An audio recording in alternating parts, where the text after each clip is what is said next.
Okay, let's see. What pose do I want to put it in? That's stupid. What pose don't I want to put it in? Get the arm like that. Crouch it a bit. Hold on, I gotta make sure I'm doing it right. What does my body look like? Hey, dab on it.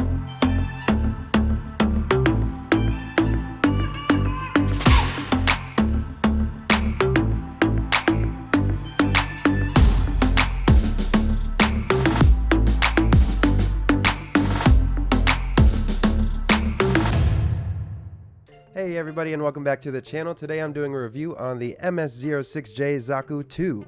Now for the criteria of my reviews, I think I'm going to go through 5 different points. Those would be the build, details, stability, articulation, and overall value. So I actually had a lot of fun building this. I don't know if any of you caught my stream. I did have a few people watching, but I was enjoying pretty much every moment of it. Every moment except one. And that would be these little tube things. These tube things aren't really that bad. They're just annoying to get off the runner because the runner itself is slightly thicker than the tube, and it kind of hurts your thumbs pulling each bead off of the runner onto the appropriate part. But other than that, I actually really love this kit. There's just so many great things about it. It's super stable. Hardly any pieces have fallen off while fiddling with it. I mean, you could even tell during that intro clip that nothing was coming off. And like I could do a little shake test right now, nothing comes off and it actually keeps its position, like no joints are moving, which is really good for a kit. Anyways, so this kit took about maybe 7-ish hours to build. I'd have to double check my streaming log just to make sure. It was pretty easy to build. Nothing was too complicated other than, like I said, these little tubes here. I mean, for a master grade, it was pretty simple. There are a lot of larger parts here, larger armor parts. It definitely has less panel lines than the Origin Zaku, but it still looks good. Now let's take a look at the weapons we have here.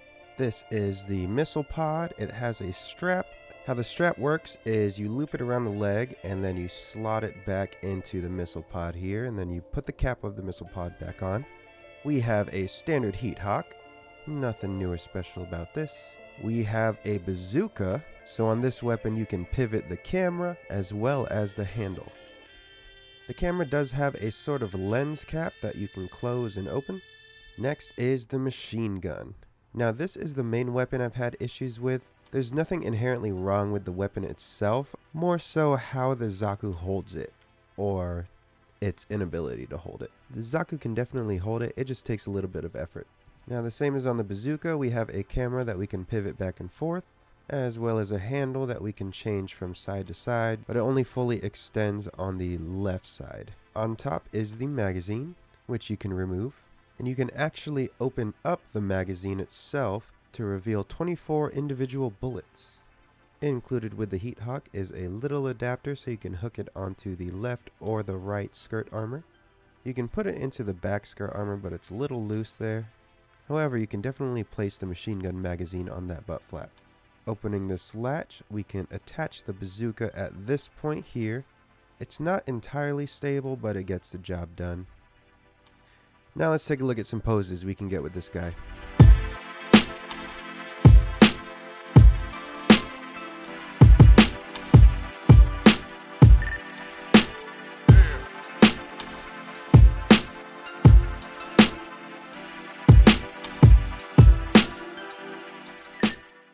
Here we have the articulation for the head. It can go left and it can go right.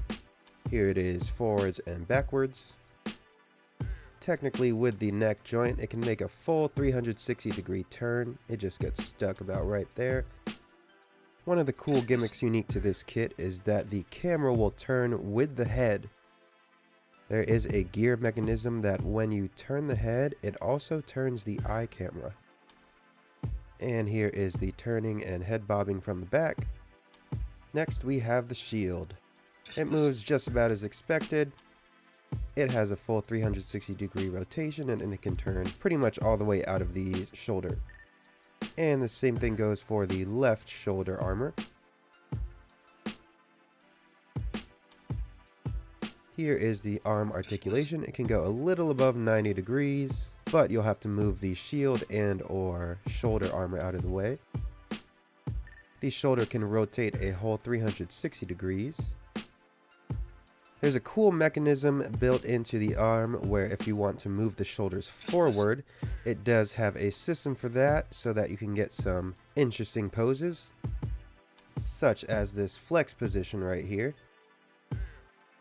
And onto the arm articulation, the biceps rotate a full 360 degrees. The wrist can rotate a full 360 degrees. The fingers can unbend, however, they do retain a slight bend on the last joint. The wrist can bend at about 90 degrees. As I stated in the unboxing, the last three fingers are joined together, however, the index finger is on its own ball joint.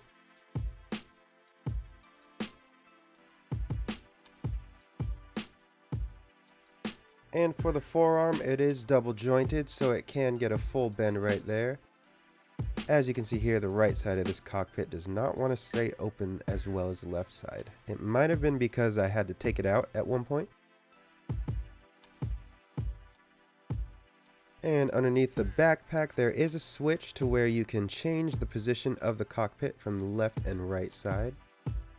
Here you can kind of see it switching from left to right. Next, we'll move on to the waist articulation. We do have a little bit of side-to-side motion. Might have to move the skirts out of the way. We get a little bit of twist, not too much because that skirt armor does get in the way there.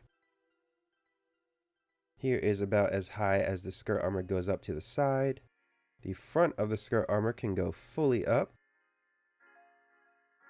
The back of the skirt armor goes up almost all the way. And this little flap right here is to mount the bazooka on.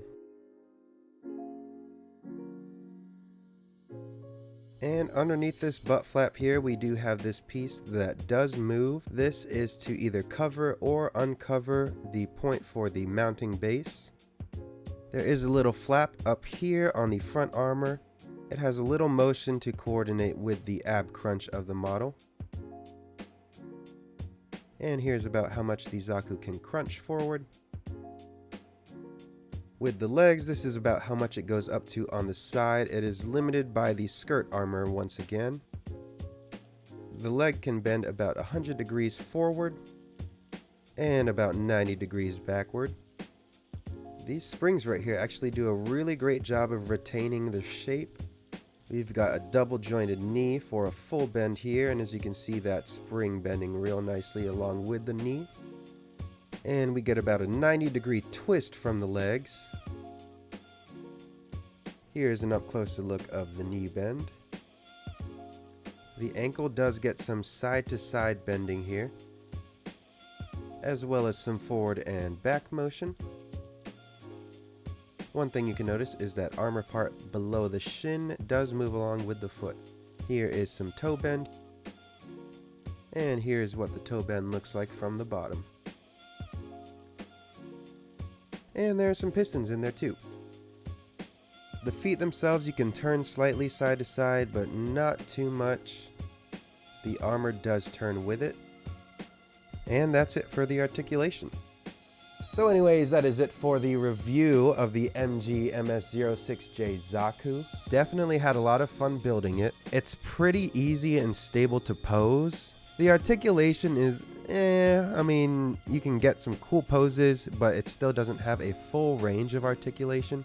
But most of all, I'm just impressed with how stable it is. I mean, I can definitely see myself picking up more of these in the future. Maybe some different variants like the Psycho Zaku or the Zaku Warrior. And at the price point this was at, I think I got this for sub $40. It's definitely a great kit. Overall, 8 out of 10.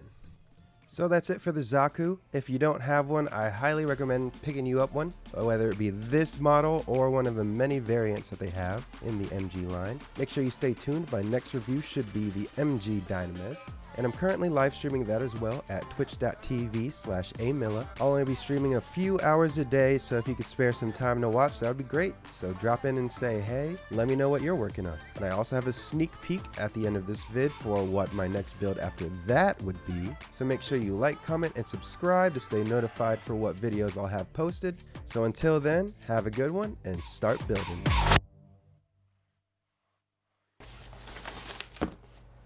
Ooh.